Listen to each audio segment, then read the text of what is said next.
Traditionalism and Ethnopluralism. Ethnopluralism is one of the more fruitful trends within the modern right-wing extremism, if you wish, although there is nothing necessarily right-wing in it. In some parts of the developing critical left, there's included an understanding of how modern capitalism is destroying indigenous cultures and a realization that this is bad. The interested can start by reading Rodolfo Stavenhagen and his concept of ethno-development. Even leftist movements like the Black Panther Party and the Nation of Islam is based on the principle of separation, not segregation.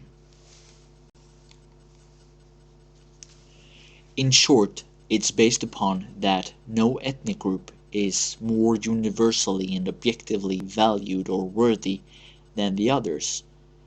It's worth mentioning that they also have a biocultural aspect when they're defining an ethnic group, and that they all have a right to existence, and that the world's global diversity that exists today of various ethnic groups is worth preserving. Ethnopluralistic thoughts can be found among many politically active right-wingers today. The Swedish National Democrats has explicitly founded their party on this. The leading thinkers should be the American Richard McCulloch. Ethnopluralism's foundational thoughts finds strong support in several different traditions. We have already addressed the Hinduistic approach via the caste system and how it is supposed to protect the unique communities and cultures. Even within Islam is there an ethno-pluralist core, which clearly is demonstrated here. Quran 49:13. O mankind, we created you from a single pair of male and a female, and made you into nations and tribes, that you may know each other. Verily the most honored of you in the sight of God is he who is the most righteous of you. Most Muslims I've discussed nationalism with interpret it as follows. Since Allah created several different nations, it means that their existence is a good thing. Of course, there is a problem in the practice of Islam's expansion, where a language and a religion spread, but the traditional thought is still traceable. Islam do have some serious problems with the idea of expansion. What these nations, which Allah after all has created, mean for the Muslims, bulk, soil and spirit, is unclear, as they don't have any concept which seem to respect right to difference and disassociation, similar to early Christianity, liberalism, early 20th century fascism, Bolshevism, and neoconservatives today. The fact is that many Muslims came to Scandinavia prior to any war in the Middle East.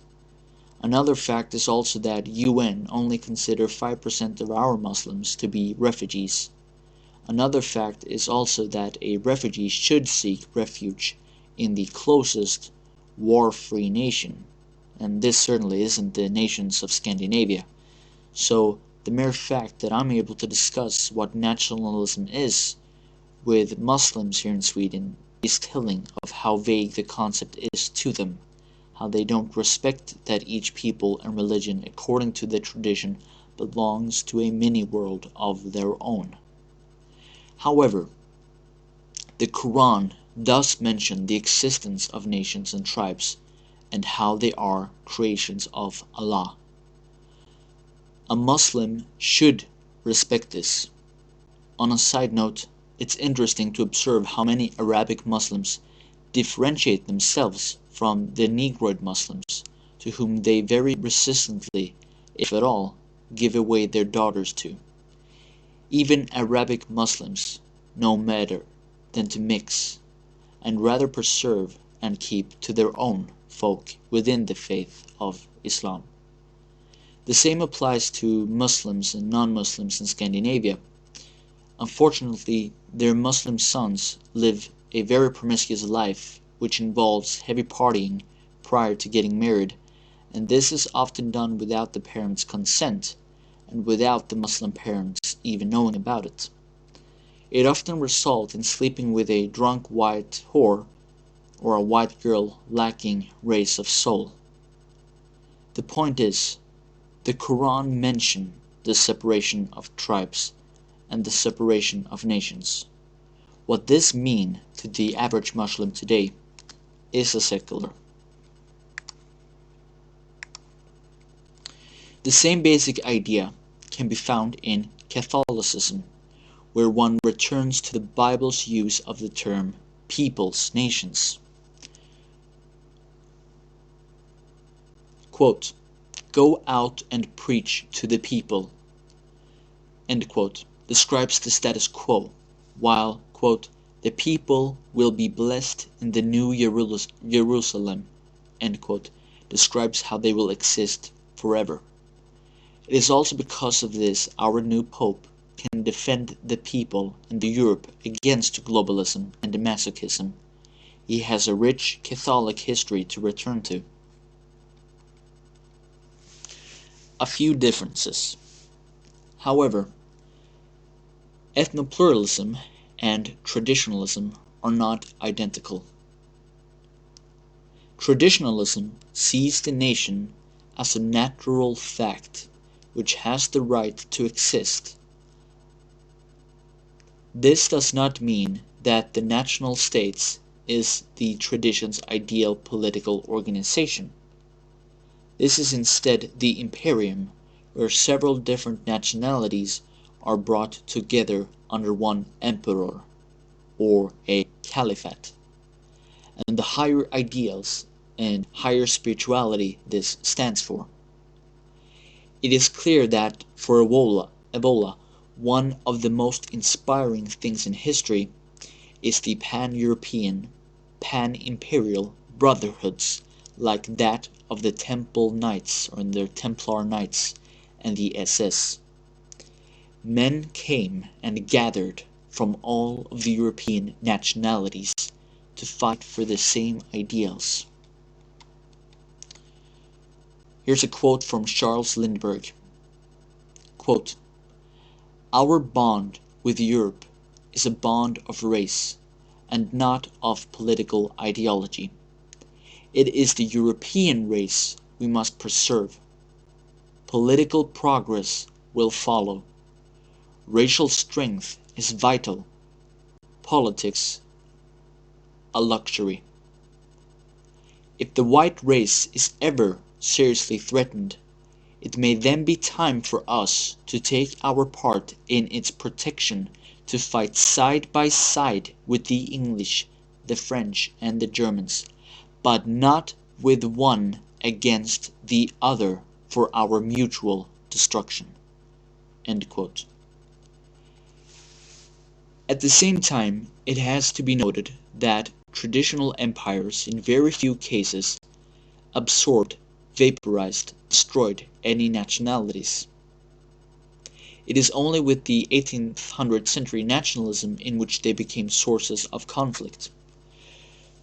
Conflicts about official languages, resource allocation, and so on. Ethnopluralism can also lead to ethnomasochistic extremes. For an example, the question if a European Reconquista is going to be or not be. An extreme ethnopluralism can prevent any form of repatriation. Finally, a word about Schuon. Schuon was a convinced Muslim, and this means that according to tradition, he is forced to try to justify any action that Muhammad performed throughout his life. This is the big problem with Schuon. This includes the genocide of the Jewish Bedouins, which paradoxically means that the otherwise so peaceful Schuon is forced to add an explanation regarding the genocide in his version of tradition. He justifies this with the historical genocide in the Old Testament, and mean that some people were so corrupt that the best thing was to simply eliminate them. For us who see the Old Testament as a mixture of traditional teachings and historical events, it is much easier to oppose genocide than it was for the poor Shuan.